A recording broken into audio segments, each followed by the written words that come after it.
me add something, a caveat to what you were talking about. They had the luxury the first 2 years of hanging on to those 6th and 7th rounders and street free agents that they find and they're trying to develop because the second half of that roster was always Yeah. open. Now in year 3, I think some of the guys that you mentioned are gonna like a Stowbridge and those kind of guys. They're gonna fall by the wayside now because there is no room anymore to take those kind of gambles on developmental players. Move There's on to the practice squad, if anything. there's less room, and I think that there's less room because they're deeper at certain positions like wide receiver and tight end. But I still don't view this as a very talented roster. I still have my number is 44 guys who, if waived, they find work tomorrow. That's always the bar that I've used as a standard for NFL teams and their 53-man roster. If waived, these guys will find work tomorrow.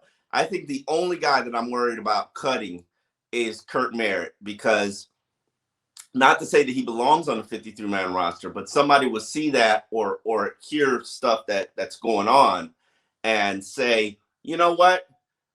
We could use a developmental wide receiver. Let's kick the tires for a couple of weeks, maybe try to stash him on our practice squad after he's here, for a couple of days, because we don't have the opposite of Jared Dokes, dude. He actually has shown something throughout the preseason and in camp, and all of you guys are riding it on top of all of that. So all the NFL teams are going to either read it or see it. Right. That's why I'm saying Dokes. Don't be surprised if he really. You make a valid point. Dokes and Merritt, I'm not sure that you're right.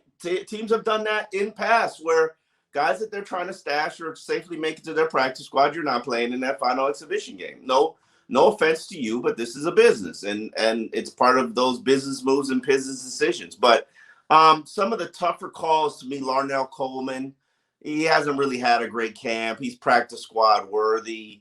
Adam Pankey, who's been on the roster for a while, he's injured right now, so that complicates it from a injury settlement standpoint.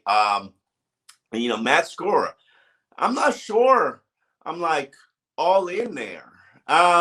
You've been on that, by the way, from the get-go, that you haven't bought the Skura thing and that they might be searching for a center somewhere. And I think you might be right about that. If I were the Dolphins, and I don't get why they stopped doing it last year. I'm still claiming dudes. I'm still trying to find a Zach Sealer, a Jesse Davis, a Mac Hollins. They might be working on a trade, Omar, that cannot happen until. I think the trade that happened, the Greg Little trade needed to happen. It was I could not we could not move any further with this depth as it was.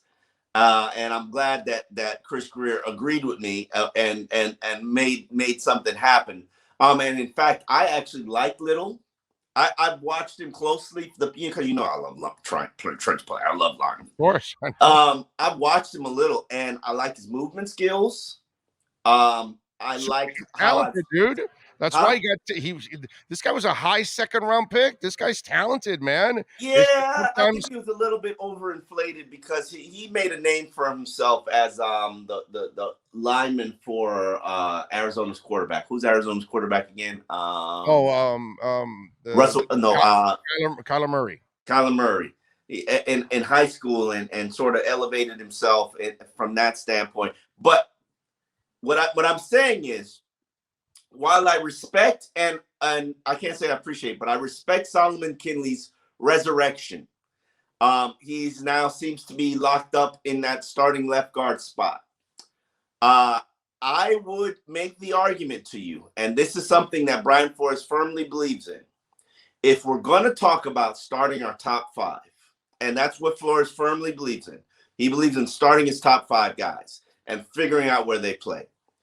I would make the argument to you right now, especially with Liam Eichenberg injured, which he got injured yesterday. Don't know how serious it is. That even though it's been a short little period of time, I'm excited to see him play against the Bengals. I would make the argument that Greg Little might be 6, if not 5, and I would try him at left guard. Just a thought.